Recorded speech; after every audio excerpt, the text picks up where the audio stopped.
Isn't this the one where everybody bleeds their own blood? Isn't this the arc where someone gets injured by a gunshot for the only time outside of a flashback ever? But also, isn't this the arc where Usopp accurately predicts tons of future events in the manga? And some things that are yet to be done as well, right? You're welcome, squishies. Welcome, everybody. Oh, wait, I said what's up. What's up, people? I'm so infamously good at this. Oh, I forgot you dyed your hair blonde for your video essay. Not blonde, white. That's Very commitment. specifically, I dyed my hair white for the video essay. We're West Coast, Coasters, you're yeah. East Coast. Yes. All we're doing is crisscrossing Canada right now, tying it end to end. Beautiful. My name is AJ, also known as Alexander, spelt very strangely. It's in the title. I'm someone who is, well, I consider it recent, but it's probably not that recent. A recent One Piece content creator. I've been doing video essays on YouTube for 9 years now, almost, and Oh have my recently got into goodness. streaming and One Piece as well. And I've been in the anime manga sphere for a while, but haven't done many collaborations. So this is exciting, and thank you so much for having me on. And we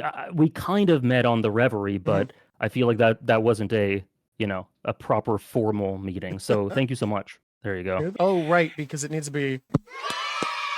Would you look at it? Would you look at it? Well done. These are the notes that we were given about AJ's choice for a tattoo. So he wants Usopp's character in it. And obviously the going merry, he said, is essential in mixing the elements. And if you need more peripheral or fun elements, you can toss something in to do with the Meowbound brothers and or the feces-shaped design on Kuro's suit. Yeah, that's pretty essential to the arc. I think feces should be in all tattoos. I genuinely think it's hilarious that Oda confirmed in SBS that it is literally just pieces of shit on purpose. Like, that wasn't an accident. It wasn't meant to be some other decoration. No, that man actually just had shit on his jacket as a symbol on purpose. It's a really interesting juxtaposition because it goes against everything we think about him. So it makes you think. I don't know. Is Kudo deeper than we actually really think? On reread, I think I like it better than Whiskey Peak, and that's about all I'm going to say of it. The issue I'm coming to, I think, is Kudo is most of what I don't like. I noticed the last time we were talking about the manga that you kept being like, that's a real piece of blood. I see a real piece of blood. Did you not know how much blood was in One Piece? Look, I knew there was blood in One Piece, and the anime is a lot more true to the manga these days. It's still a little bit less brutal. This is a lot bloodier than I expected. I didn't know Usopp got shot, guys. My version of One Piece, because I watched the anime until Dressrosa, existed in a world where Usopp didn't get shot. And now I have to, rewrite all of One Piece with the knowledge that in his introductory arc, Usopp gets shot. As I was reading it, I was like, I bet you anything Drawk is going to be shocked by the amount of blood coming out of everybody here.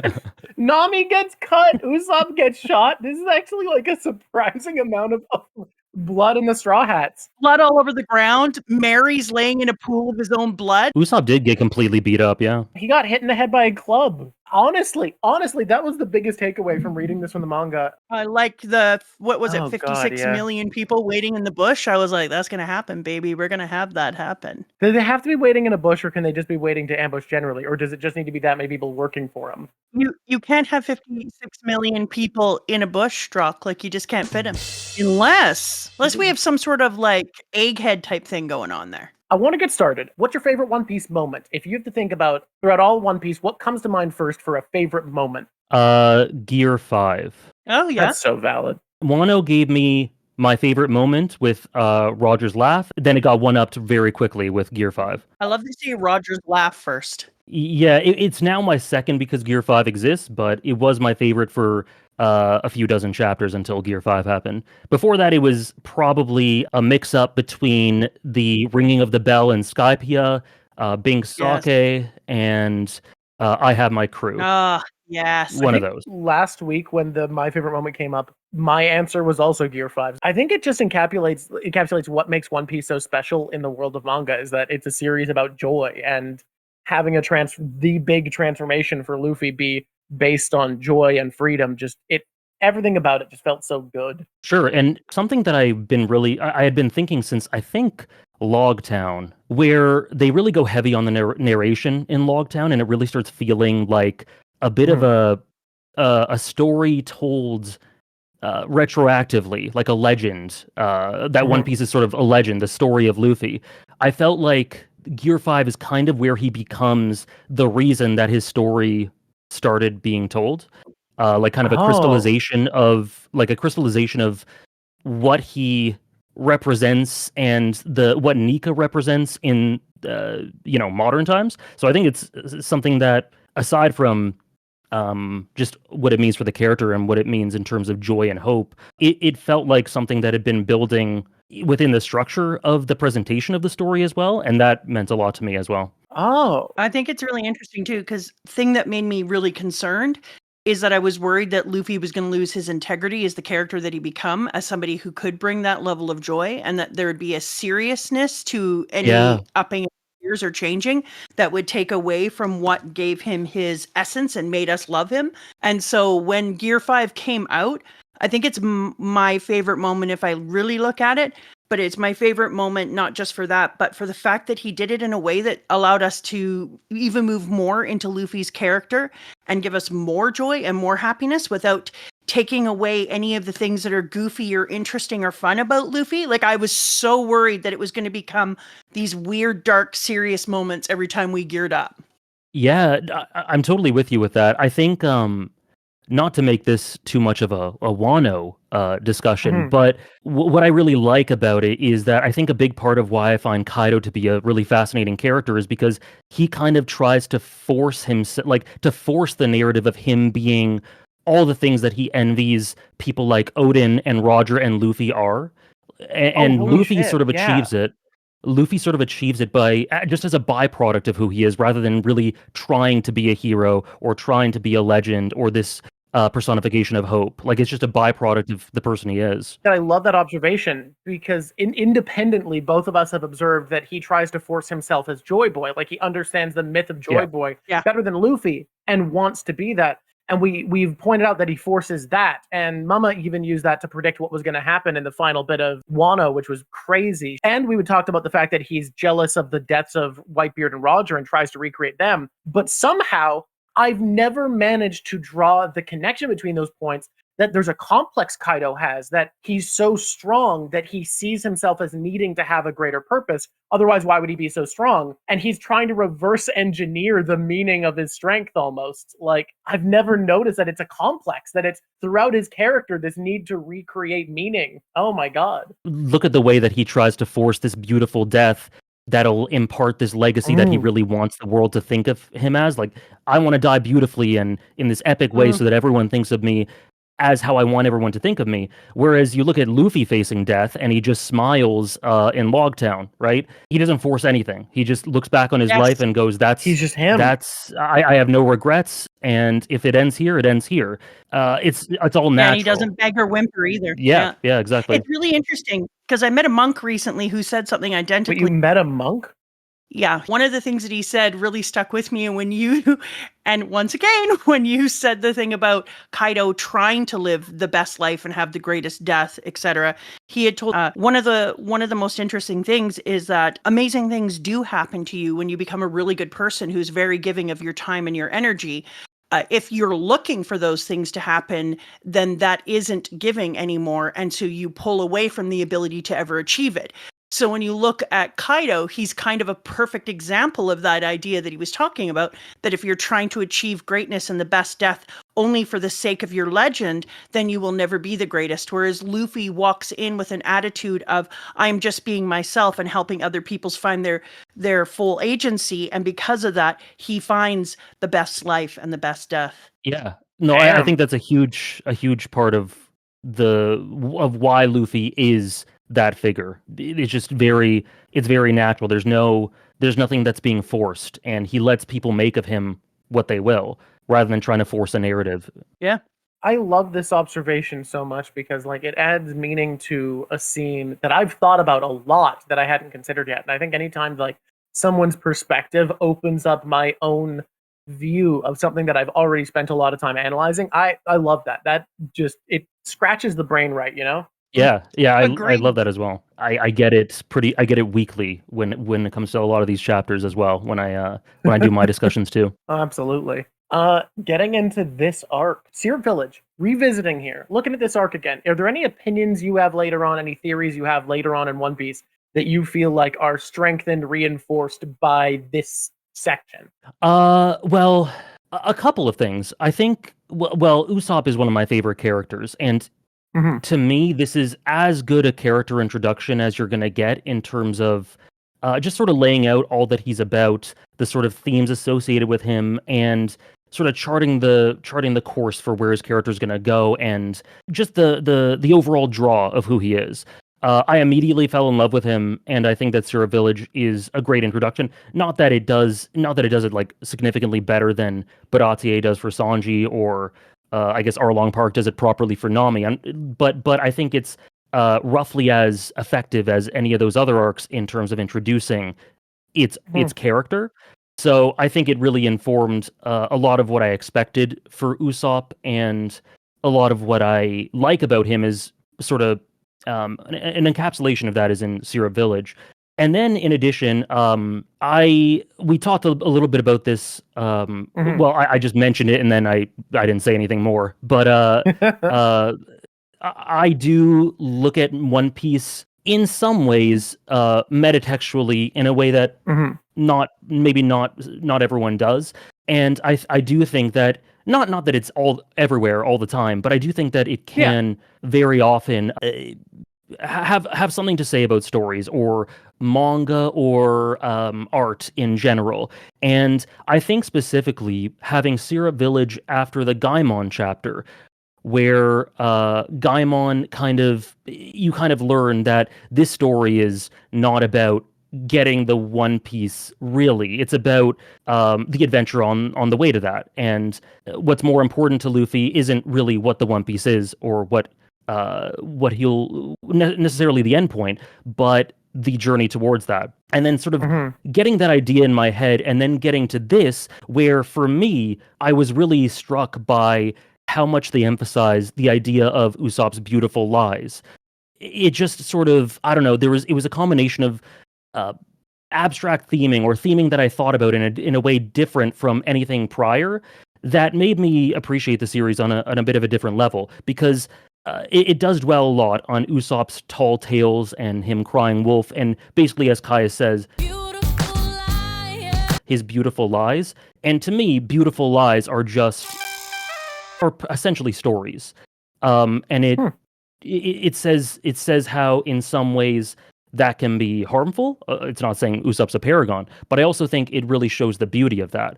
And I was really sort of struck by that, and it sort of primed me to look for Oda exploring the nature of narratives going forward, which I think helped to enhance my appreciation for the series a little bit. When we first read it, I had all sorts of different opinions about Usopp that weren't as good at this point. This whole line with Usopp is not my favorite. And he has a little pirate crew of little boys who adore him, despite the fact that he's him. He's the freaking worst. Like, I see that he could go places, but I'm not going there yet. Right now, he sucks. I didn't love him at this point. Rereading it, though, when you talk about the beautiful lies, I was seeing them and realizing I started to think about them as aspirational truths, that they weren't lies in the sense that they were just beautiful lies, that it was his aspiration, his hopes, and his dreams. And what we were watching is him being this everyman character in real time, telling things that were the things he was leaning towards and hoping to achieve, and creating an exciting life, almost like practice for getting brave enough to live an exciting life. Yeah. And I hadn't seen it that way the first time I read it. And this time I was like, that's interesting, that I feel like I really missed that the first time around. I love the introduction of thinking about One Piece as something metatextual, because it is something that I've thought about a bit when it comes to the later parts. It's also why the One Piece is a comic book story is actually something I really like. I don't think I want the One Piece itself to just be that, but the theory that like Joy Boy is a comic book character is one of the theories that I most resonate with and enjoy.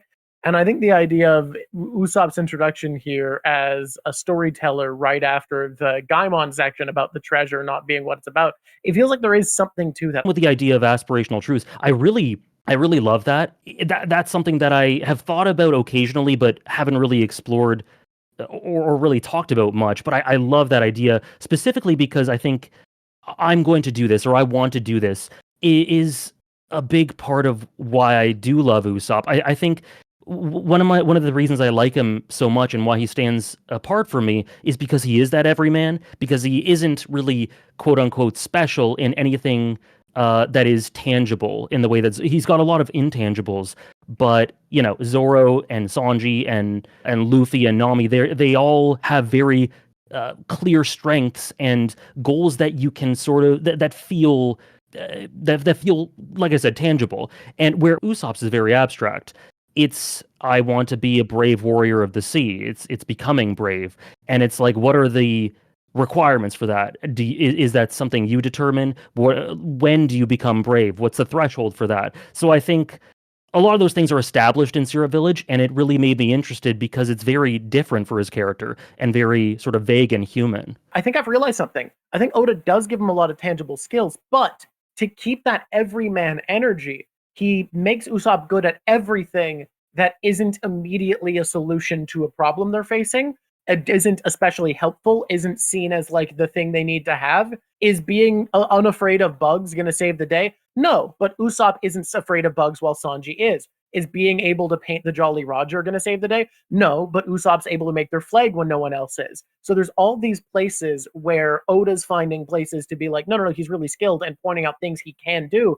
And I think Oda is very eager to point out when he can do stuff, but I think he does it in such a clever way, because to make him feel like this audience surrogate, this everyman, everybody reading has skills, everybody reading has some talent, some place they exceed, and they've probably been in a lot of situations where those have felt irrelevant. So I think it's this interesting thing to give us moments to root for him and be excited for him. He's given all these moments where people point out him doing good at stuff, like the snow sculptures outside of Drum Island, or even here, when the villagers are like, wow, he's fast. And being a fast runner isn't the thing that saves the day in One Piece. Like, that doesn't let you win fights. But they do focus on, oh, he's so fast. And I think, like, Oda does everything he can to give Usopp all of these moments of, like, win, while keeping it not being the one who has the skills to be the big man up front solving problems. Yeah. I enjoy that, totally AJ, you liked him at this point that much. Because of that, like I like that you came in here just liking him.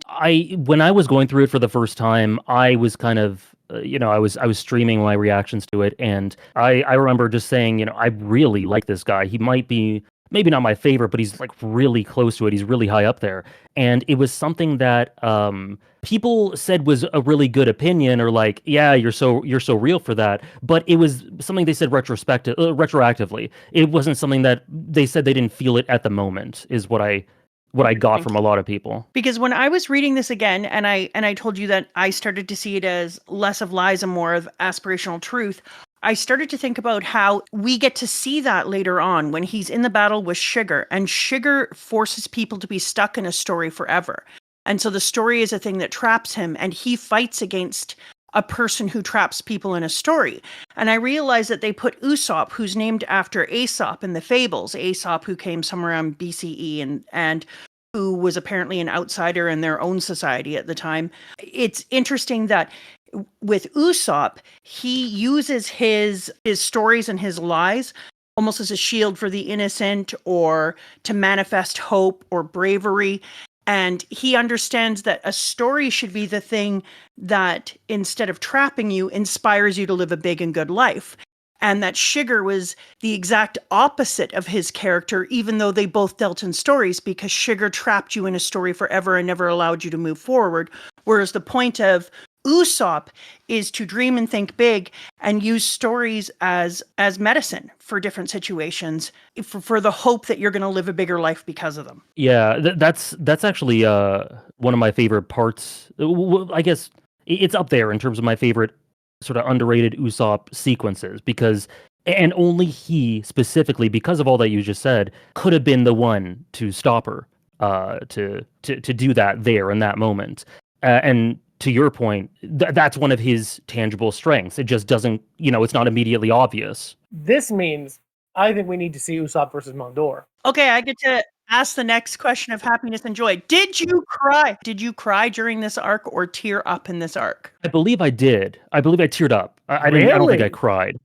I teared up when we get the glimpse of a backstory about Usopp reflecting on Yasopp, and then how that integrates with him leaving his little crew of, Radish and Cabbage or whoever those kids are.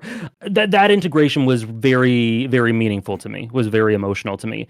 And it was sort of one of my favorite things. A lot of people always ask me, like, what do you think One Piece's greatest strength is? And it has so many that you're kind of spoiled for choice a lot of the time. And lots of people say it's cast, its setting, the world building, etc. My favorite thing is the way that slow, gradual accumulating buildup manifests in these immense payoffs, where you kind of feel everything that had been building up in an arc or prior arcs sort of reach an apex. And to me, the first time I really felt that was the end of Syrup Village, and I found it was very emotional. Interesting. I found this so much more emotional in the second read. I couldn't even believe it. As far as, like, first of all, getting to see the Mary in the beginning again and have a little moment with Mary when she was fresh and new and all of our hopes and dreams were in front of us. I was like, oh, god dang, Mary, I'm already crying about you. And then Usopp's mom, the moment when she was going to die the next day and Usopp was standing there and using for the first time all his big lies, and how Mary said, and it's quite possible that first lie, when he told it, was his way of hoping that his mom and his dad could stand in the same town with him. And so he put this lie out there as a way of creating a reality he wanted to live in. And I was like, oh my God. How did I not the first time?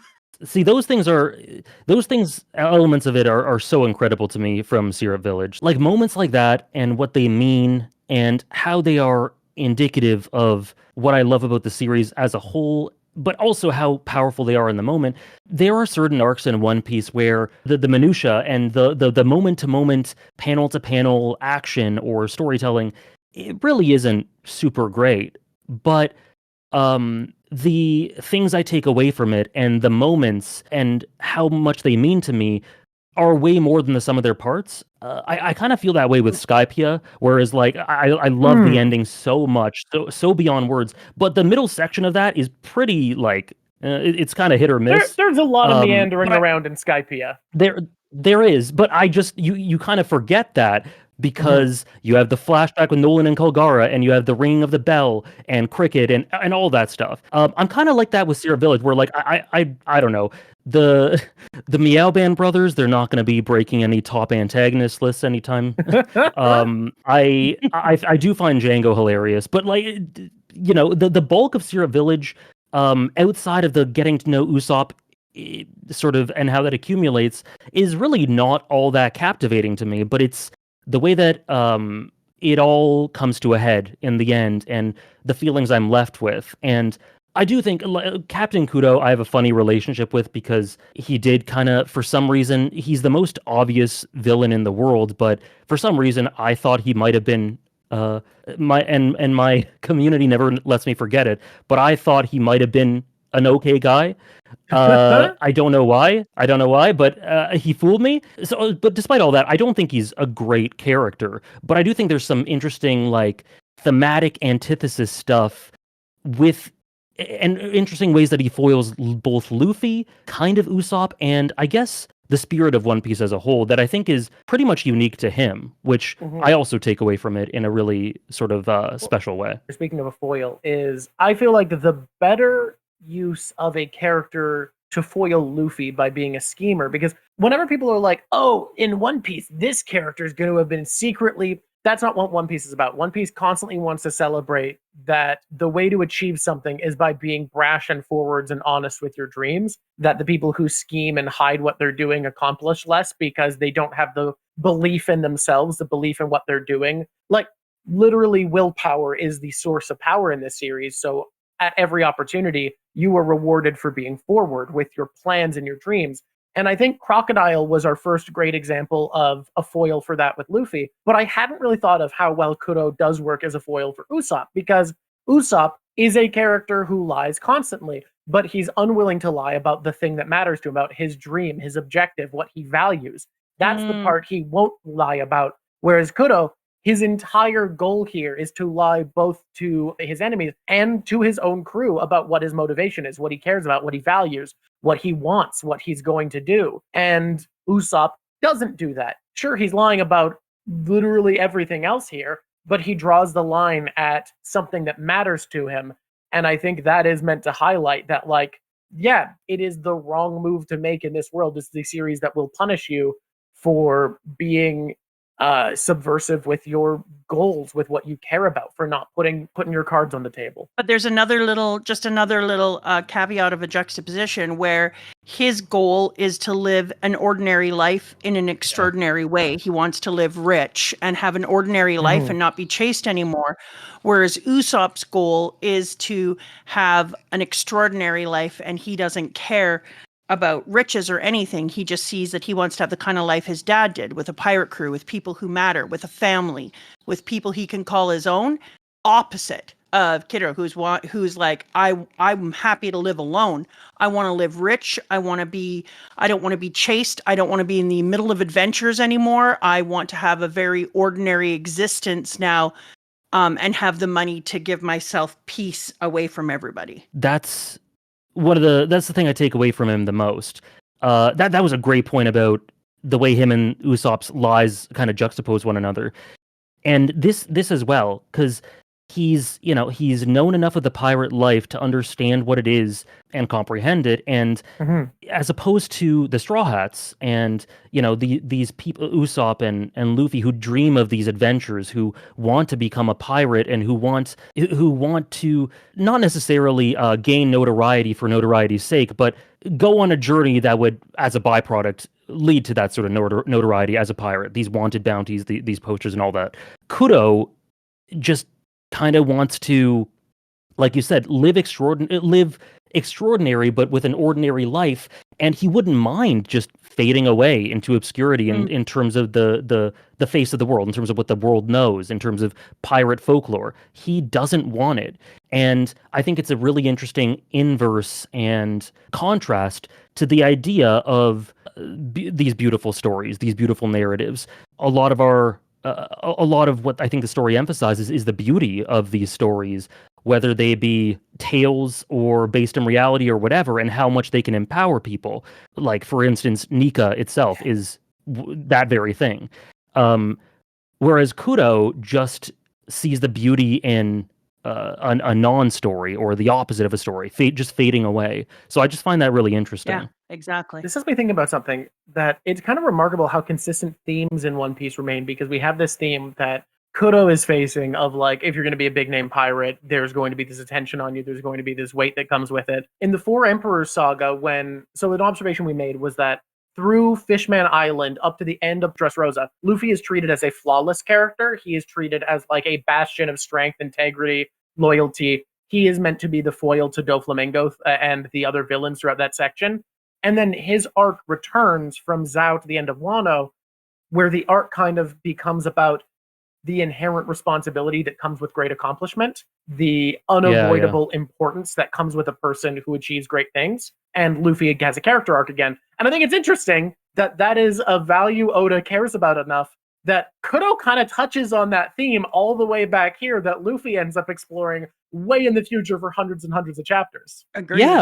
Yeah, it's such a holistic story in a lot of ways. I think I never actually made that connection, but it's very true. One of the more interesting things about Luffy as we get further and further into the story is that element of it. Luffy is very, very upfront with saying, I'm not claiming to be a hero. You make of me what you will. And I'm sure he doesn't want to make grand sweeping statements or carry the responsibility of his influence. But the fact is, as you continue your adventure towards what he wants to get, it is inevitable. It's going to happen no matter whether you want it to or not. And that is something that I think Luffy as a character has kind of struggled and grappled with, that I think Zoro at times has tried to emphasize the importance of, and I think it will continue to down the line. And just an aside, I think it's part of the reason why Vivi could be great to rejoin, because she's got a keen eye for that sort of thing, and a political awareness and all that sort of thing. But anyways, back to that is that it's something that's been there from the beginning, like you said, that Oda kind of dropped it there and then just slowly built up to it again hundreds of chapters later, which is just very cool. It really is. And he also tells us the flaws of the character right away. Like if you look on it right away, Luffy meets him and Usopp says a lie to Nami. Nami calls him a liar. He goes, she's a master of interrogation. And then Luffy is like, you're funny. And then he goes, are you laughing at me? I'm a proud man. That's why they call me Proud Captain Usopp. And he screams at him. And I was like, oh my God, was I not paying attention? Like to each of to each of our introductions of the characters, that they're trying to tell us their major character flaw that's going to come up in the story over and over again. Because if you look at Usopp, his number one problem is going to be pride. It's going to be the thing that becomes his downfall throughout the story. And it made me want to go back and be like, okay, let me just quickly reread Nami, quickly reread here and just see, because it's right out there in the beginning, but also that a lot of us suffer from that. He just literally said, yeah, my problem is going to be my ego. I don't like looking a fool in front of people. And that's a perfect downfall for an everyman. For sure. I didn't even realize that, but it really is laid out from the beginning just like that. That's why they have that fallout in Water 7. It's why this constant anxiety and this fear of not being, useful kind of intertwines with that pride and inability to sort of see his own worth at the same time. It's really efficient. It's a really efficient arc. I think it's very interesting because I totally get why people don't like Sura Village as much. It's definitely not in my top 10 or anything. Yeah. But I do think that while it is it can meander and it can be kind of thin in places and it can be like what's going on, it's interesting because that's juxtaposed with some really deceptive efficiency that is more wide spanning of the story as a whole and more cohesive than I think you really realize until you go back and check it again. So what I wanted to get to, and I think this is a big deal, I came into this expecting to be like, oh yeah, I'm going to hate this part because this is one of my least favorite parts. And like the bar's high. It's One Piece, Yeah. The bottom 5 arcs are still stories I really like, but I did feel really touched by this. And so much of it is made more impactful by what you see later. I think the only thing that still was a letdown for me was Kuro, and not necessarily his character. I actually found a lot of joy in how he acted as a foil. It's just how shit his plan is. And I feel like the plan being so bad stuck out to me more this time.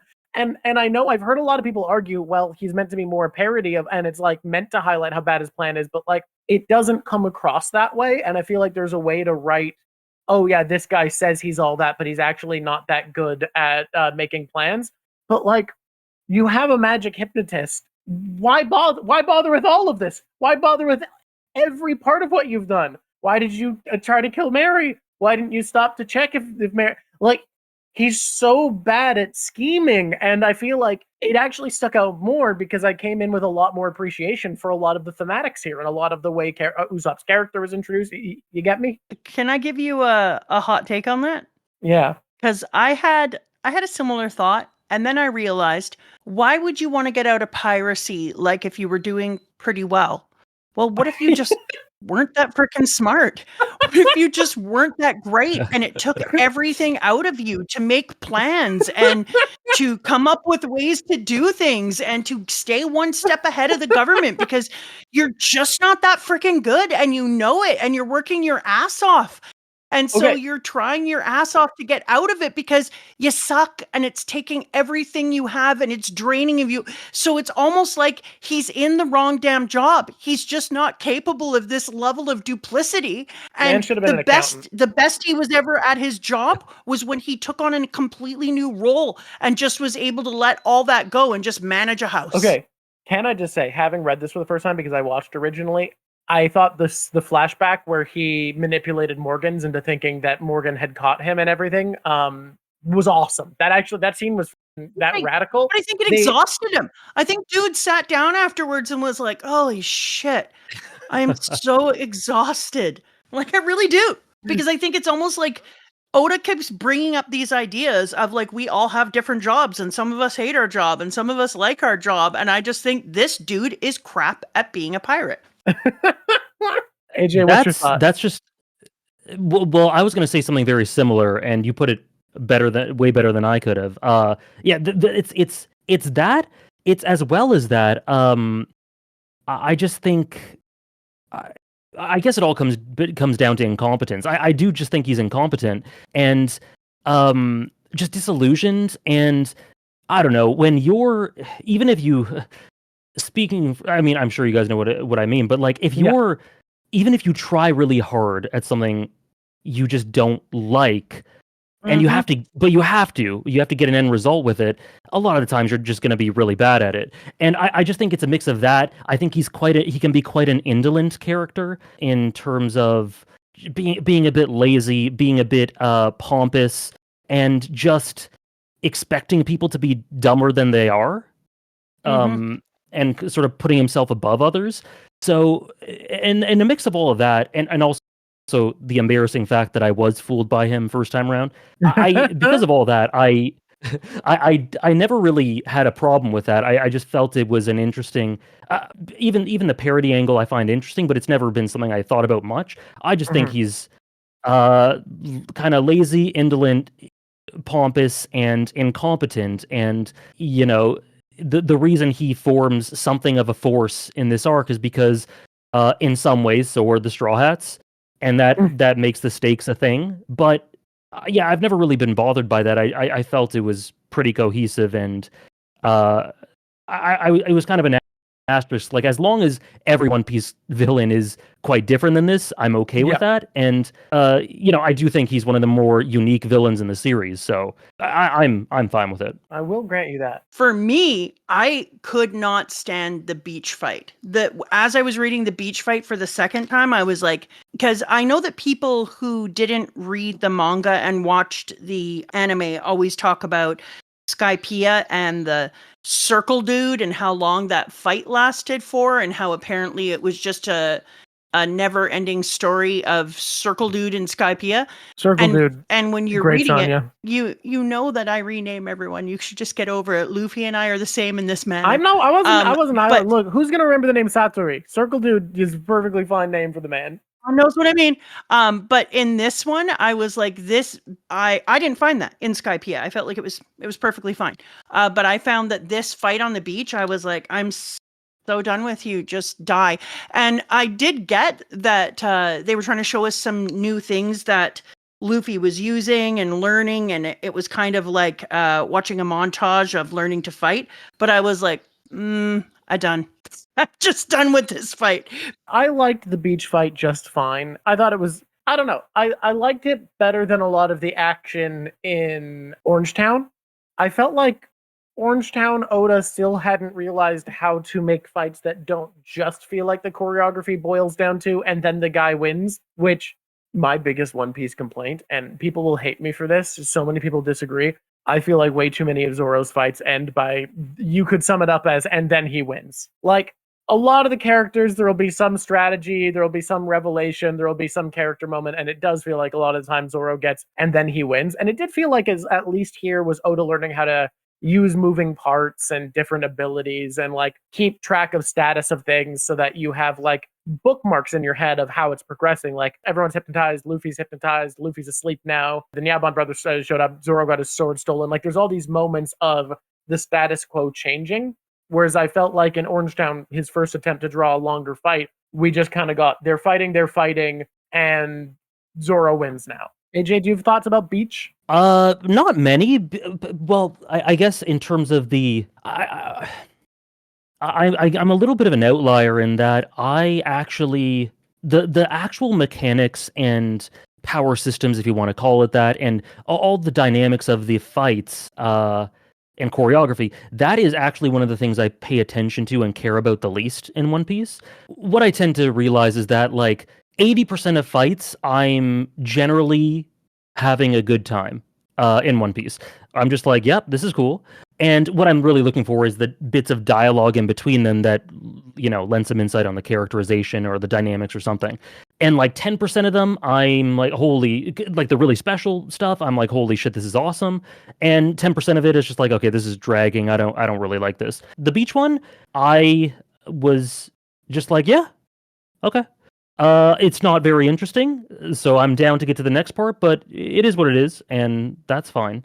So yeah, and that's how, like I said, that's how I feel for pretty significant stretches of Syrup Village, considering how much I do really like it. But yeah. I think you've hit the nail on the head there. That like, what's interesting is a lot of Oda's best writing and action. I'm a huge action fan. I still think it's not the most impressive part of One Piece, but it's also not the most action-based manga around. Yeah. But a lot of the best fights in One Piece are because Oda has ways of having the dynamics of the fight feel like they influence or are influenced by character. And I think early on like this, that part of it doesn't feel especially relevant. The closest we get is Luffy being like, of course I'm strong enough to pick up a rock because I want to be a pirate. And like, I feel it's like tangential at best. Like, yeah, I trained because I want to be, well, okay, but you could train without, well, fine, whatever. Like, it feels like we're not at that element yet where we have character-driven combat that One Piece is kind of more known for by the later part. Yeah, I really didn't like this fight. I didn't like it in the beginning. I didn't like it now. It was funny because some fights that people talk about, I'm like, oh, I thought that was pretty cool. I liked, mostly because of the snappy dialogue or what moves through it, or Luffy or somebody else learning something new about themselves. And you'd think that I would like it because of this, because Luffy's using a bunch of things that he didn't use before. So is Zoro. There's a lot of like new moments for Zoro learning. And yet I was just like, and I hated the Meow Brothers. You hate the Meow Band brothers, but they're the Meow Band brothers. I wanted to just spray them and be like, bad kitty, get back on the boat. But they're the Meow Band brothers. Psst, psst, bad.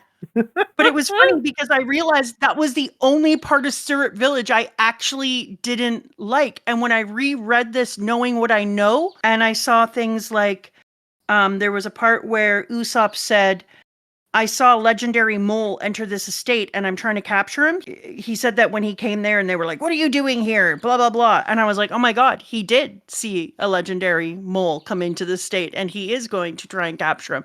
And I started to look at all those little things that he said and thought like, how ridiculously clever that these things are happening right now. And I didn't realize it because we didn't know this guy was a mole who turned out to be a bad person yet, or all the other little things. So freaking Oda is also out here later throwing on, down breadcrumbs. He does fight an evil mole lady. Yes. And so there was two things going on in there. And I was like, Oda, you're a legending hard in here. And I loved a bunch of the elements I didn't think I was going to like at all. And the way he set up Nolan the Liar in this one was really cool. Well, I didn't notice anything about cool. Nolan. Oh, dude, yeah. Where what are we talking about? By having Usopp in here having to defend himself as being a liar, even in the areas where he's telling the truth. Like there's that whole legend of thing and how he's doing this, and we know he keeps doing it, and therefore he is a liar in some respects. But he is also telling the truth. Like there was a mole that went into that place and it actually was trying to take over and he was going to capture it. But there's all sorts of little moments in here when he's talking about how his dad is an amazing pirate and everyone is like, oh yeah, really? And then it turns out, no, his dad is an amazing pirate who's out there with red hair Shanks doing amazing pirate things. Like there was a whole bunch of things here that even though the one thing he did, which was cry wolf every day, was an absolute lie, but it was a lie built on his trauma. The rest of it was him only making stories as fields and adventure, and then a bunch of it was truth that people said was a lie because of this one thing that he did. And I think that was a really good setup for Nolan the Liar, because everyone decided he was a liar because there was no evidence of this thing being there. They didn't look beneath the surface to see if there was something suspicious about the land being cut in half, or there was all sorts of other clues. And so I really felt like it kind of set us up really well. Okay.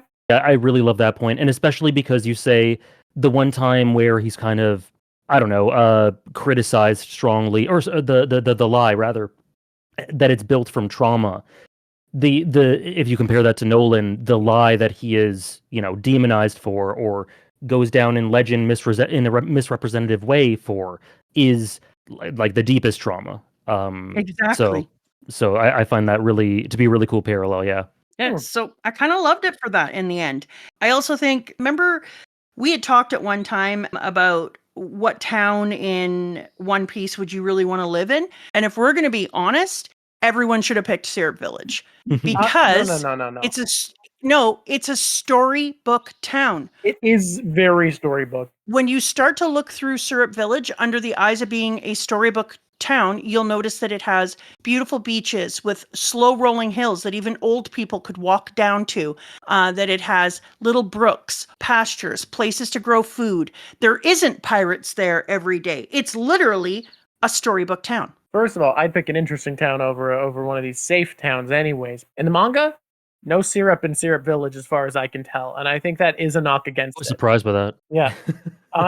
I really remembered them eating pancakes in the anime. I can't believe they ate no pancakes. There is no syrup in Syrup Village. I wasn't going to tell you that.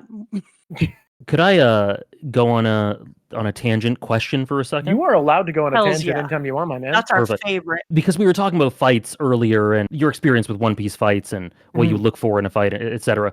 I'm curious what your guys' favorite fights are, or if you had one or two that you really liked. I've got Number one is Wano, 100%. Yeah, Luffy versus Kaido final round is kind of just unbeatable. Like, but if I can't pick that, it's Katakuri. It's Luffy versus Katakuri. It's perfect. Nice. It's peak.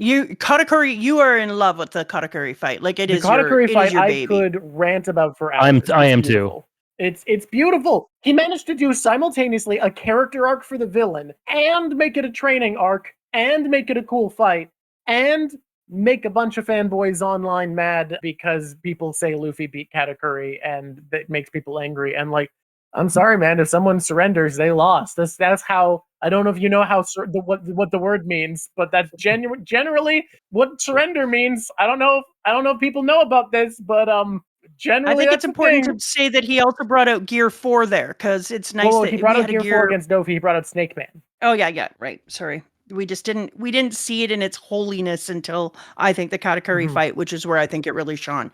Mine is Impelled Down. What fight in Impelled Down? Impelled Down doesn't have fights. No, Impelled Down was fight to fight. Every single level was a fight. Okay, you're considering the whole thing as action. Okay, I get you. The way that, remember when I was watching Wano and you were like, now it's Roof Piece and here is this. And Okay. it also feels like a continuous fight because I think that Impel Down is also talking about LGBTQ plus, and it's also talking about, because I think it's very much like Cabaret and not just it's like. very inspired by Cabaret, so it is explicitly anti-fascist. I also saw Impel Down as being a fight that goes together because it is a societal fight. But to get a more traditional fight answer, before we ask AJ what his favorite fight is, if you have to do a fight that can be summed up by name versus name, like if there has to be a versus in it to call it a fight. Okay, there we go. That is a great fight. I do love the Dofi Luffy fight. All right, AJ? I'm just laughing because you guys took my literal top three. Good yeah, that's in that order, in the order that they were said. Kaido, Katakuri, and Dofi. I thought I was going to have one that you guys hadn't said. No, yeah, it's and I think the common like it's interesting because all those are sort of the earliest one is Dressrosa, so that's 700 chapters deep. So it's cool to see that the enjoyment and the quality of the fights, at least in our opinions, goes up as it goes on. The Kaido one speaks for itself. You mentioned the Katakuri being like almost a story in and of itself. A slow unraveling of the character, and then the subtextual little interactions between them, and Luffy putting the hat at the end, and then Doflamingo with just the fight in general is really, really awesome. As you slowly see him sort of completely, almost perfectly deconstructed by Luffy, and the moments for this character who is so obsessed with having power and control and being on top of others, the moments where Luffy forces him to look up at him, like that stuff blew my mind. I adored that. I think the Katakuri and Dofi fights are made better by the presence of each other in the story, because Dofi was a character who prided himself on not being like those other warlords. He wasn't like Crocodile. He wasn't like Moria. He was going to take this guy seriously. And then when it actually matters, when it comes down to it, he sees Gear 4, thinks it's silly, and literally covers his eyes with his hands to laugh.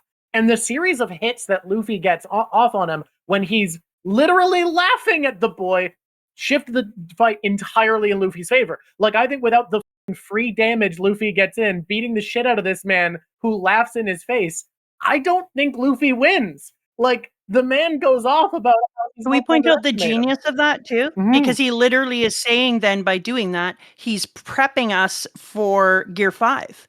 That Gear 5 is going to be so off-brand, so insane, but if you don't take it serious, it's going to kick your ass. So that there's also a prep that takes place in there. And also, I saw the Dofi fight as being an unraveling because he's the string man. And I also thought to myself, like, there are times when I buy into my own narrative too hard and I become a parody of myself. And I see that Dofi had become such a parody of himself that he was his own puppet master. And when Dofi falls on the ground, I see it as Luffy cutting his strings to his own puppet mastery, and he's forced to look up at Luffy. And now he is a puppet master without a puppet. I might be reading into it, but a lot of people don't notice it. There is onomatopoeia for when Dofi gets back up after the first round with Gear 4th Luffy. He's gets the onomatopoeia for teetering. And it's also used, if I'm not mistaken, in flashback scenes where we see Dofi manipulate and mind control someone. My reading of that moment has always been that he got beaten so badly he can't move his own body and has literally become a puppet of his own machinations and is using the string fruit to animate his own body and keep moving. Because he's given that teeter animation and his fingers are twitching at the end there. So I actually see that as him becoming fully a puppet. The reason I mentioned, because I didn't finish the thought, that I think the fights are strengthened by each other is because Katakuri, I think, is us being shown what happens when someone at around Dofi's level, probably a little above, but comparable level to Dofi, actually follows through on what Dofi said and takes Luffy seriously. What happens when someone actually considers him worthwhile? And what I love about it is the answer doesn't end up being, oh, you win. It ends up being, instead of losing the fight because he beats you up, you lose the fight because he convinces you. Because if you take Luffy seriously, you take what he represents seriously. You actually listen to what it means, the vibes he's putting out, the drive behind him. And Katakuri is also beaten for his decision, for taking Luffy seriously, for considering him worthwhile. He considers his ideas worthwhile. And that's why he loses, because he chooses to, because he accepts that this is the guy who can free his family from Big Mom. It's communication, which is so cool. I love that interpretation of him puppeteering himself, because one of my favorite things about Doflamingo and his psychology and how it's the way his fragmented mind manifests is as a result of his trauma, because he has these stark images of his childhood where him and his family were strung up by rope or strings, and then he uses that exact mechanism to oppress others to feel on top of his trauma psychologically and feel in control of that.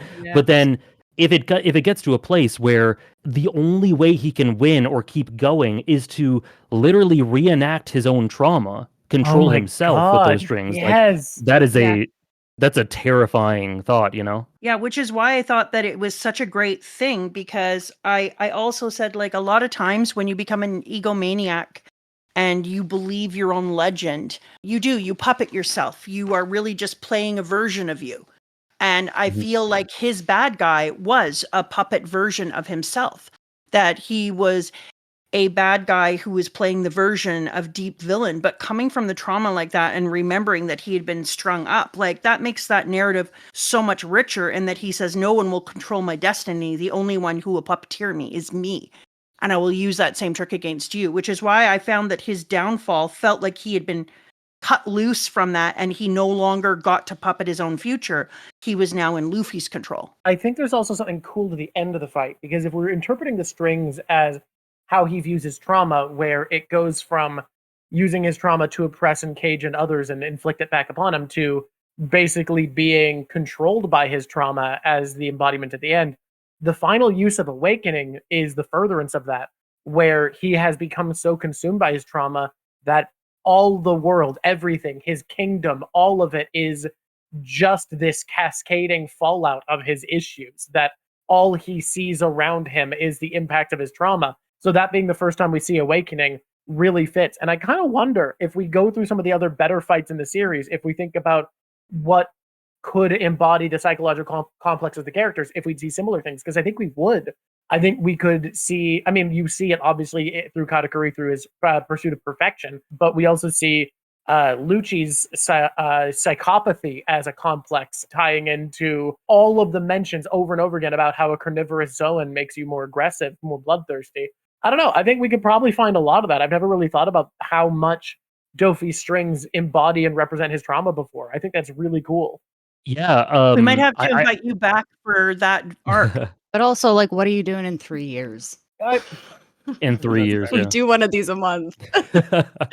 I'll be available to talk about this stuff for sure. I knew we were about to get in trouble. I could feel Lav in the background being like, "You guys are bad kids. Talk about Syrup Village." If we are going back to Syrup Village, something I noticed going through here is I think I'm trying to reinterpret the way Oda works with Usopp's lies, where I think it's less that every lie needs to come true and more that like the memorable lies need to come true, if that makes sense. Because he says, Yeah, but I don't like, think the mole thing was necessarily a memorable you're right, lie. and he does fight a magical mole, so maybe it is everything. And he's 'Cause that literally is talking just about a an dude who's been offhand hiding one. for 3 years in plain sight as well, which is So a does mole. anyone, like, obviously there's Captain Usopp, they're saying however many soldiers he has. I think we can probably count what happened with Dressrosa as that. I don't know. At the risk of getting into Water 7, I thought it was absolutely brilliant to say, "Fine, I'll come on board,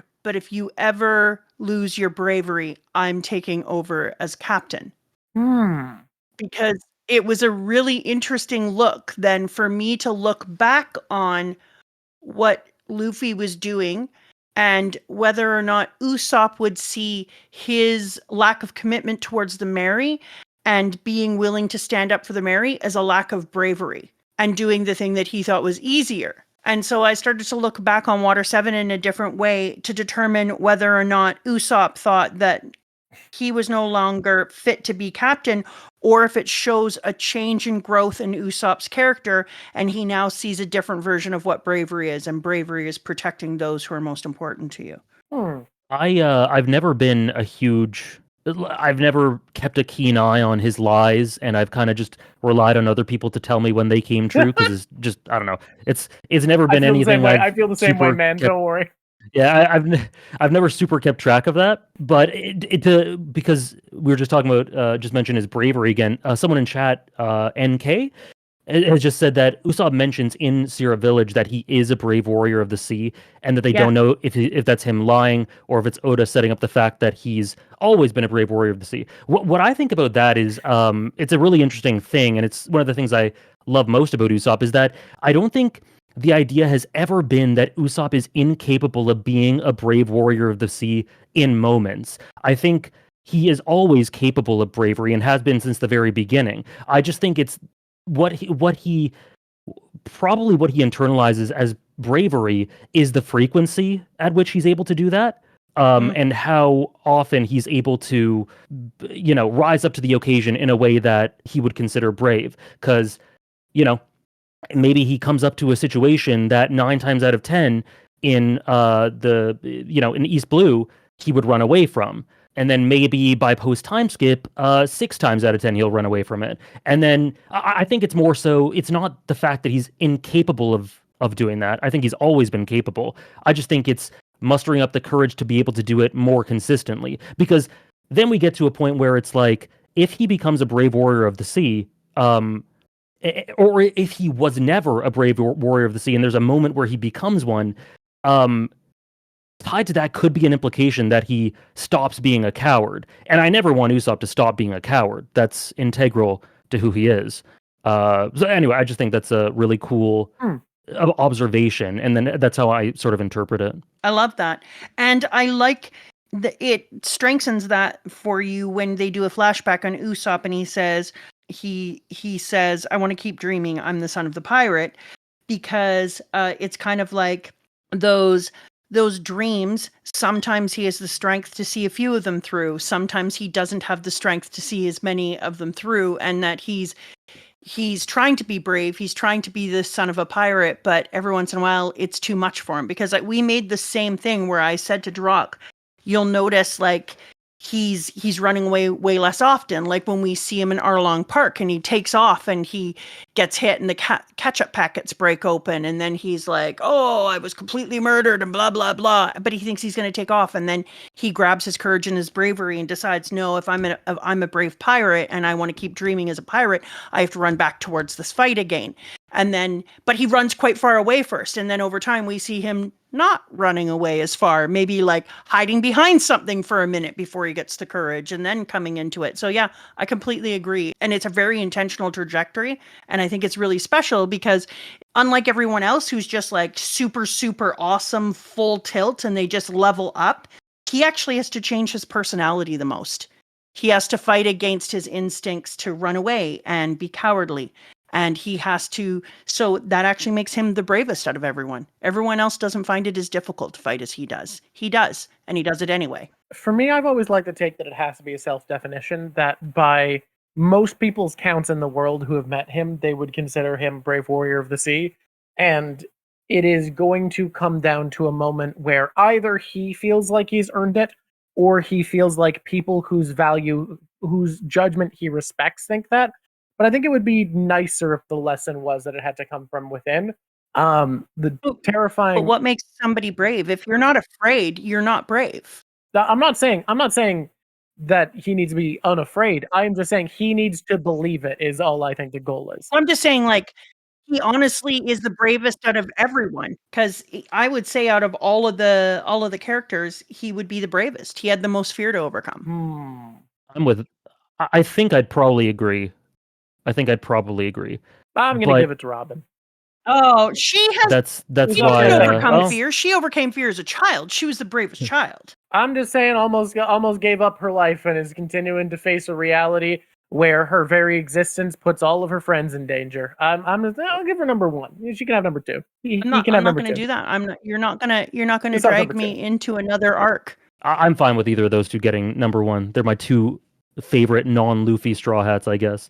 So yeah, I agree with that about him being extremely brave through being scared. And I think that's why, like you said, from an outside perspective, tons of people would say he's brave, but that's why it is so important to have the self-definition for it. Mm-hmm. And I just love the moments, because I feel like there are, I don't know, maybe 10 to 12 moments throughout the story that are kind of scattered throughout where you can see him being brave in a way that he wouldn't have 100 chapters prior or something like that. Like you mentioned the fight with Sugar, Alabasta, where he is told that Luffy's dead and he fights for his for his captain's ideals. Yes. There's stuff scattered everywhere where I think you can kind of feel like very incremental progress. And it's very one step forward, one step back, sometimes 2 steps back, and then 2 steps. Like it's very slow and gradual. And I find that so gratifying to see the moments where you can feel the progress. And I just feel like at the end of the story, I think we're going to have the most, in terms of the process to getting there, the most meticulous and comprehensive arc, I think, will be Usopp's. Or, like, not to say that he grows more than Robin or Luffy or anything, but that it is there are the most waypoints for him to get to where he had to be. And so, and I think that by the time we're done the story, we're going to see that sort of journey. And I feel like within Syrup Village, you kind of have that in miniature. I feel like he has a little sort of an arc of growth where he shows a bit more courage throughout it until we get to the end where he decides to go out and sail the sea. I think that by the end of the story, that could end up being an encapsulation of what he goes through throughout the entire story. At least I think that could be really cool. And I think that's maybe why everybody is so angry about his progress right now, and that we had the big thing when we were on the Reverie together, is I think because we all see him as everyman and we all see him making these incremental growths, we know that we're not going to be Luffy and we're not going to Gear 5. And we all know that Usopp will never get a Devil Fruit. And that his strength has come from something else that is a little magical, but feels like something that we could attain. And so I think everybody feels like they're not as much a part of the story right now because Usopp's growth has stopped, and they feel like their own growth in the story stops when that happens. Like if I was to say why it is that people are so obsessive, It's because we met Usopp in this way, and he was such an interesting character, but he was so flawed. And then we got to see his change and feel like he could represent the way that we can change. Real ways that we can change, ways we can change our bravery or standing up for others or become better readers or writers, whatever the hell it is. And for him to not have growth, I think is why people are now feeling so upset, because it feels like their role in the story has stalled. I like that. Yeah, and I think that's it for sure. And it's interesting because I feel like the character for whom it might be, because I caught up right at the end of Egghead, like a few chapters left of Egghead. So I haven't been reading weekly for the longest time. But No, you guys I would caught up at imagine that almost the Usopp. exact same time. Oh, did we? Oh, right on. Yeah. That's cool. I would imagine that for the average One Piece fan or the average person reading it, I would imagine that Usopp is probably, because of how slow and gradual his arc is, the most frustrating character to see grow, because a lot of times it feels stagnant. But that's what I really love about it, because it is stagnant sometimes, and sometimes his development stalls. It very deliberately, very intentionally, and sometimes he regresses. And especially in this current arc where there is all the stimulus for him to make big jumps, people are not seeing that at the moment. And so I think it's natural to be frustrated, but I also think in universe it's just as natural for him to, question himself internally and not be able to act right away and take a few steps back before you move forward. So yeah, I get it. I think that's where a lot of the frustration comes from. I guess I'm just lucky that I see it all as part of the process, and that's a big part of why I enjoy him is this gradual nature of it. I love that take, AJ. Like, I love that take, because you're not making excuses or saying he did big things here or small things here. You're just saying, like, no, that's just part of being human. Sometimes you don't make big leaps. Wouldn't it be cool if, just in a perfect world, if we could know, and I'm going to make this my narrative, if maybe Oda writes Usopp in his own feelings about whether he's taken steps forwards and back in his own life. There's this part of Oda where he wanted to spend more time with his family and really value his daughters growing up and be a husband. And he feels like he took a little step back in some ways. And so he's letting Usopp. I think whether that's narratively correct or not, I'd like to have that in my mind, because it would be kind of a cool thing. Yeah, it's very meta. It makes a lot of sense with Usopp being a sort of storyteller, and a very common thing that I've heard is that Usopp is the one narrating the whole story. I So have heard there's that idea that he's there's the synchronicity narrator. there. So it could be an Oda type of thing. That's really cool.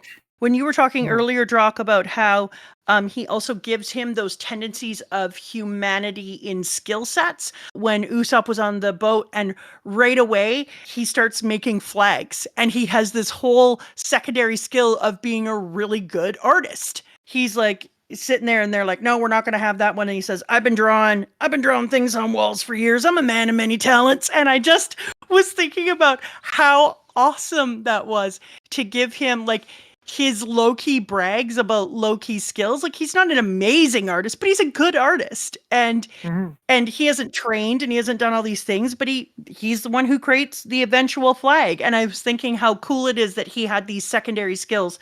So when you were talking about all these other little things that he did, I thought that was a really that's another Oda moment too. Like, what does he give him? The ability to tell stories and the ability to draw. Like, immediately. He kind of sets himself up in an Oda-esque way.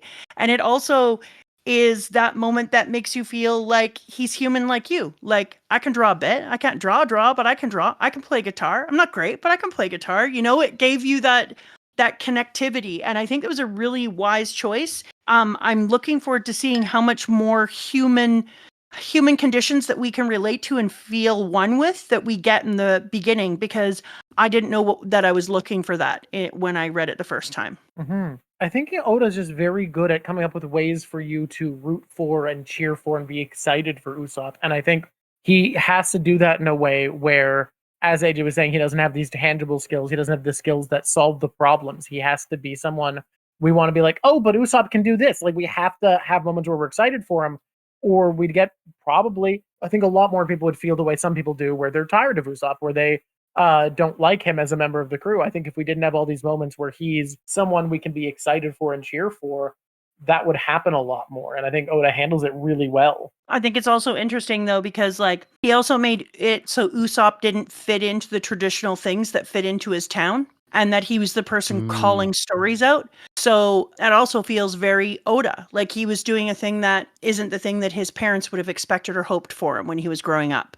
That he fit in differently than his family. That he was a storyteller and an artist, and he needed to put those things out there. So I can't believe I didn't see it before. And I think now I'm just one of those people who's having a usual suspects moment and looking back on all the Kaiser Soze things, because I'm just like seeing all the laid out evidence and being like, oh, damn. Oh, okay. There's so many.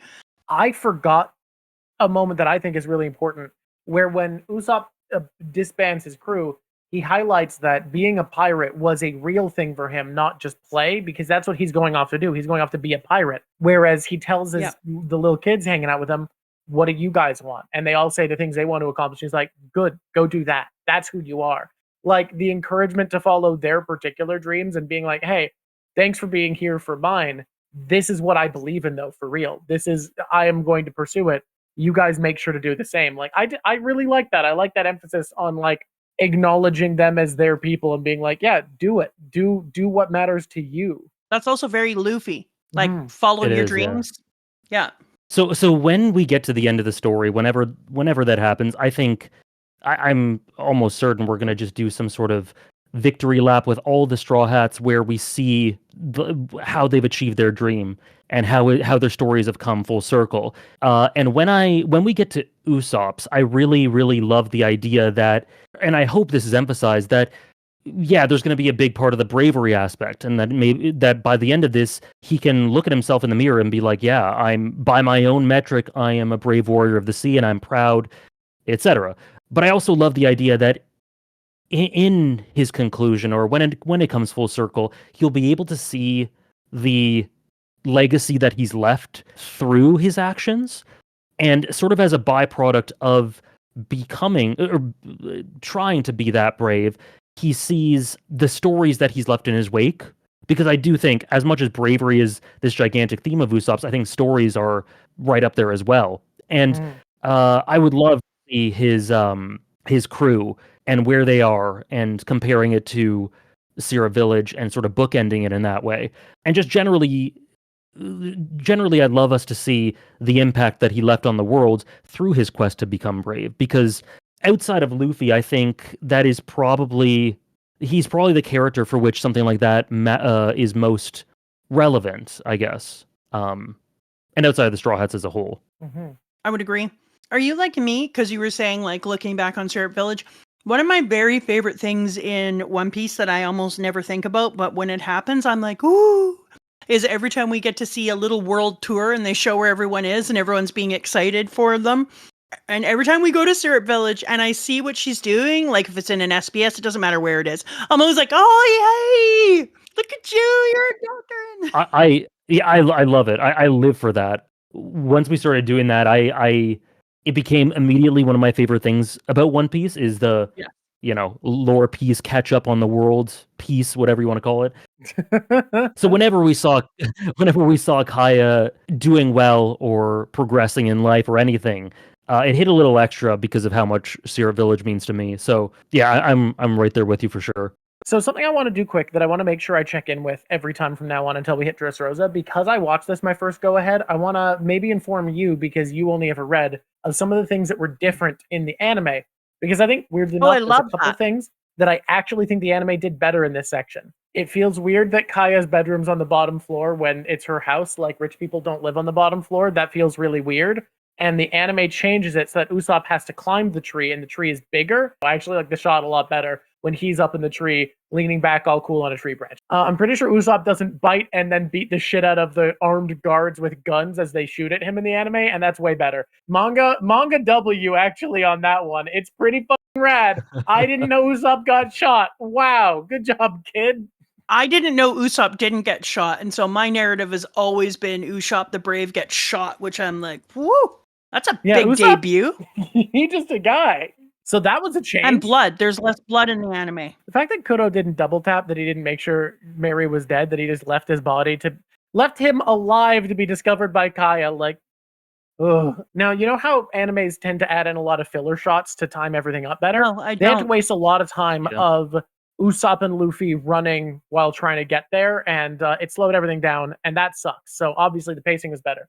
But along the way, the anime added in one of the greatest jokes that I didn't know wasn't in the manga, where Luffy runs into a stone wall somewhere and goes, "What? How am I not at the beach? This should be north. I ran in a coldish direction." Luffy says he runs in a coldest direction. It's here. I What? need to go missed north. That. Did I So somehow miss that panel? he says, Okay, yeah. that's in the Oh. manga. He says, Okay, I missed need that to panel go somehow. north. Never mind. Never No, mind, but he manga doesn't. The wins. joke isn't as I good. somehow missed that It's not panel. as good. No, he says, I need to go north, so I ran in a coldish direction. That's how he That's chooses still north. fine. It doesn't have him smashing into a wall, and that would be way better. You all right? I think so. Are you sure? Because you just went through a wall. Did you read AJ or did you manga? He said he read on stream. The whole thing? I was streaming my reactions. Damn. Yeah, People must have loved that. It was great. It was great. Sierra Village was great because I think there were a few people reading along with me that I knew of and they knew of me but had not read One Piece, and they connected with it in a very similar way to me. So I wasn't alone in feeling the really unique way I did about Sierra Village. So that was cool. But That's awesome. Drum Island, I think Drum Island is is a fantastic arc. I love Drum Island, but it hits a little bit extra for me because I think that was where I fully committed to reading the whole thing on stream. I'm really quickly into it. I was like, yeah, I'm gonna really like this story, so I want to read all of it. But that's where I committed to doing it all on stream because the chat experience during Drum Island and the Chopper flashbacks and the conclusion of the arc was so much fun. And it's where I sort of fell in love with the experience, I guess. That is super cool. Damn, that's awesome. I've had a couple of moments that I've got deeply into some stuff, but like nothing the way I used to research when I was trying to figure out what the hell people were trying to hide from me. And I deeply miss it because when I get to bring out my history chops and my critical thinking, I get like, I get so stoked. I do it a bit for Berserk, but Berserk is also trying to suck my soul with a straw.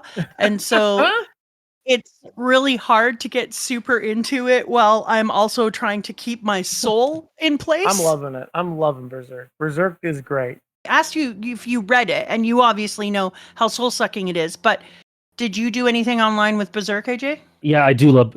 I don't know if you can see, but my shelf has a Berserk volume there. All the deluxe editions are on my shelf as well. Yeah, there it is. Yeah, I never read Berserk online or streamed it or anything because I only started streaming early 2022, and I read Berserk way before that.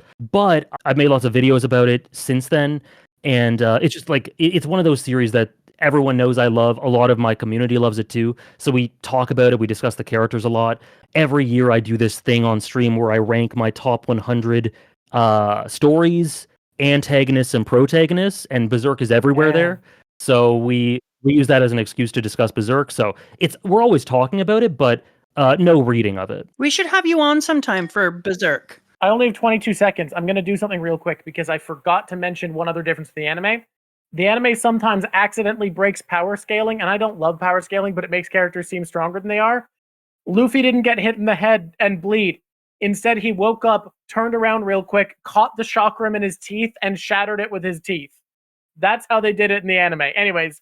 There, YouTube. It's me, Mama Drawk. We're here with AJ. We are hanging out. Press like because it's a kind thing to do. Feel free to subscribe, become a Patreon. We have our Patreons on once a month in our crew who actually come on stream with us, and we do different things with our crew, and they are the video. You do you. You have a life. I hope it's a good one right now. Keep a smile on your face. Be nice to someone today, and remember that niceness is a pay it forward. The feces on screen. Yeah, don't worry about it.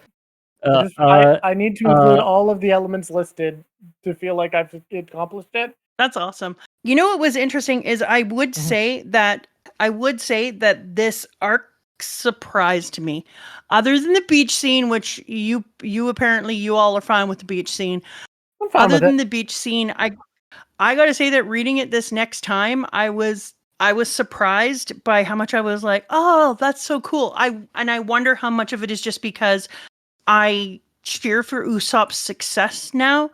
I see what I didn't see in Usopp before. It makes me think of my relationships and in life when I meet people, how I don't give them the grace to be the people they are and let them show themselves to me over time, that the snap judgment. Because when I see Usopp now, I think, wow, I really put a lot of judgments and ideas on him prior to getting to see him have fruition of his character. And then I started to be like, oof, how many people do I do that to in real life? I also felt like I was surprised by enjoying this. It's not like it was perfect, but it was really good. I really enjoyed it, and I felt like it highlighted how well Oda stayed true to the themes he set up way back then. Yeah, it's like I've said throughout this, you'll never catch me saying that it's great throughout the entire thing. It's just not even in my more like upper tier of One Piece arcs, but I just think it's an arc that deserves a bit more credit than it usually gets for all that it does really well. And in addition to that, like I do think that in its DNA is that it's a very big thematic piece, that it's very meaningful, and it had a message that Oda wanted to get across in a more abstract way than anything he had done so far. And I kind of think it served as a bit of a blueprint that was improved upon in more thematically based arcs such as Skypiea or even Wano. Like, I think the overall style of it is something that's replicated and polished and improved upon down the line. And, revolution is often messier than evolution. So it's not awesome with every chapter, but I think it does a lot of really important stuff, and it's a very meaningful arc that will always mean a lot to me. Love And I that think one. putting it that way makes me think about how a lot of these East Blue arcs feel like testing grounds for the types of stories Oda could tell and figuring out what he could do. And because, we found thematic through lines with the Four Emperor Saga, with Wano, with Alabasta. And I think if we looked at a lot of East Blue that way, we'd see a lot of the same things of like East Blue being where Oda finds out what kind of stories he can tell, how to tell them, and what to do. Also, like, if we're talking about evolution versus revolution, I immediately thought of the scene where he goes, "I'm Captain Usopp and they're my crew. I'm a brave warrior of the sea and I won't let you lay a finger on the villagers."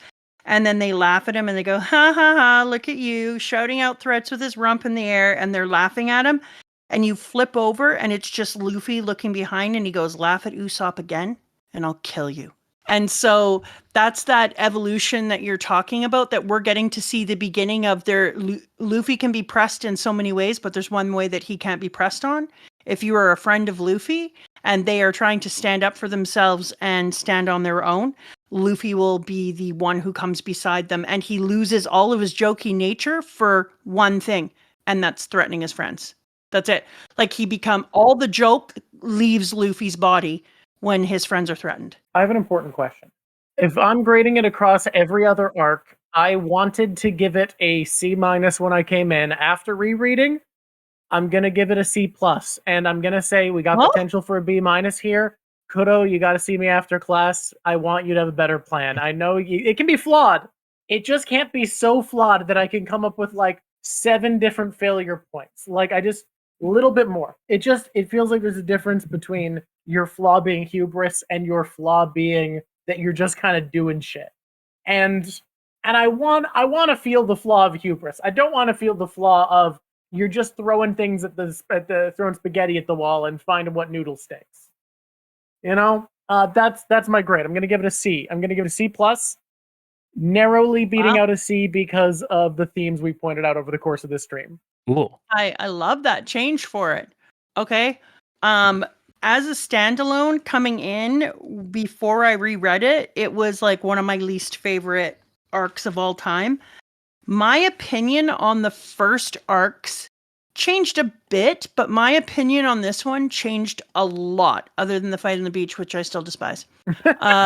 Because I couldn't believe how little credit I had given Usopp for being a person. I guess the entire thing for me stands around how I used to see him as a liar, and I didn't understand that his lying was an act of courage before, and that he was projecting success through story, and that we see the beginning narrative of him learning not to live in the story and him using story as a way to progress his life and find bravery.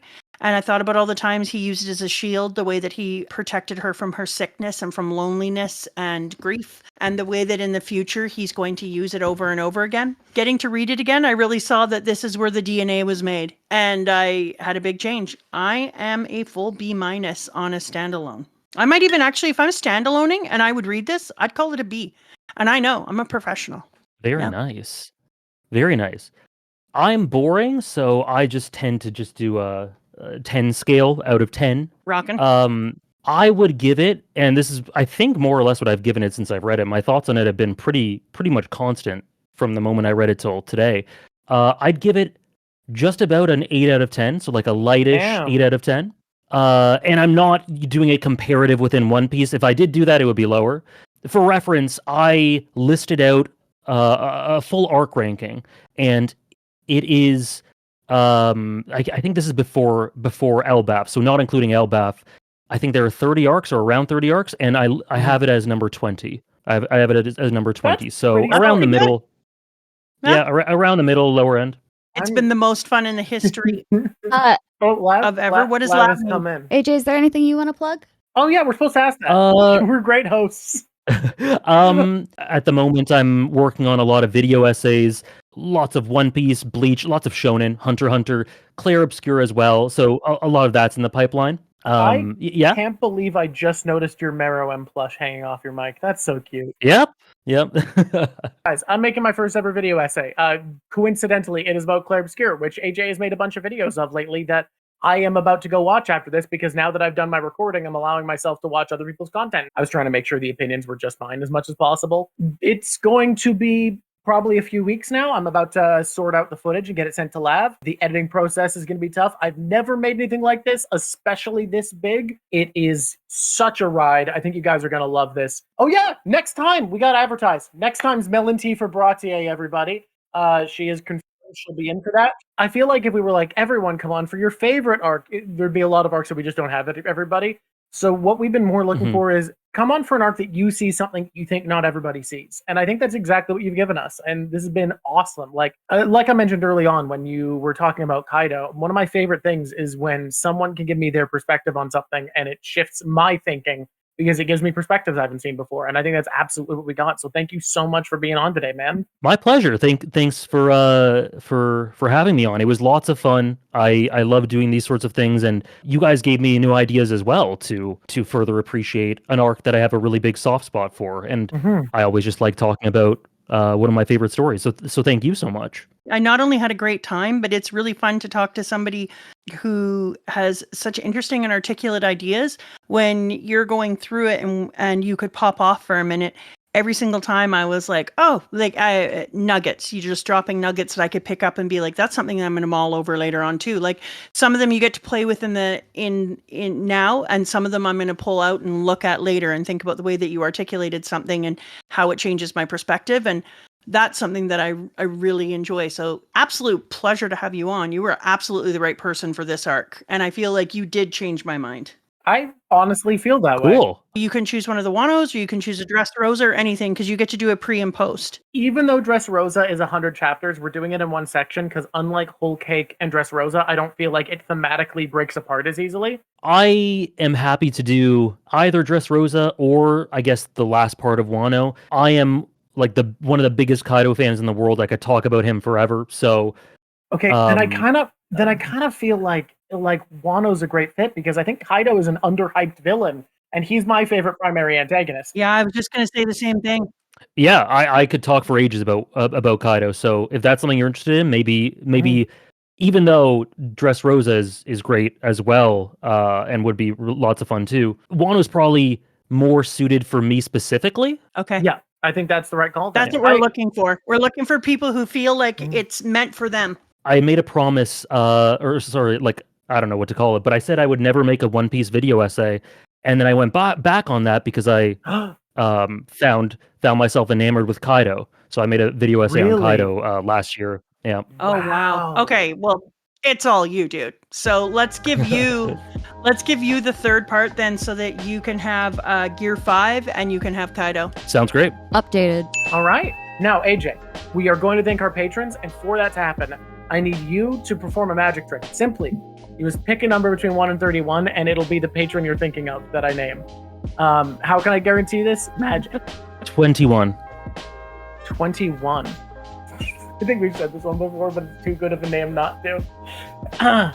Special thanks to our special squishy, Weed Horse Theo. Thank you, Weed Horse Just love Theo. Weed Horse Theo. Every time I hear Weed Horse Theo's name, it's a good day. And thank you to the crew, Dancing Viru, Dark Akuro, Draco Meme, Dr. Jack, Icy Knives, Annex Love, It's Barry7, Shane Conley, and Ariel Dean. Thank you guys so much for supporting you. us. Can't do it without you. Okay, well, I'm hoping to have you on for a couple more things. The chart has been updated.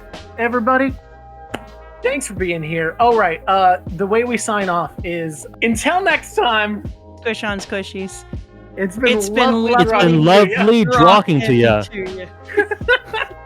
Just every time, I love it so much. It's really bad every time. All right, Bob viewers, bye.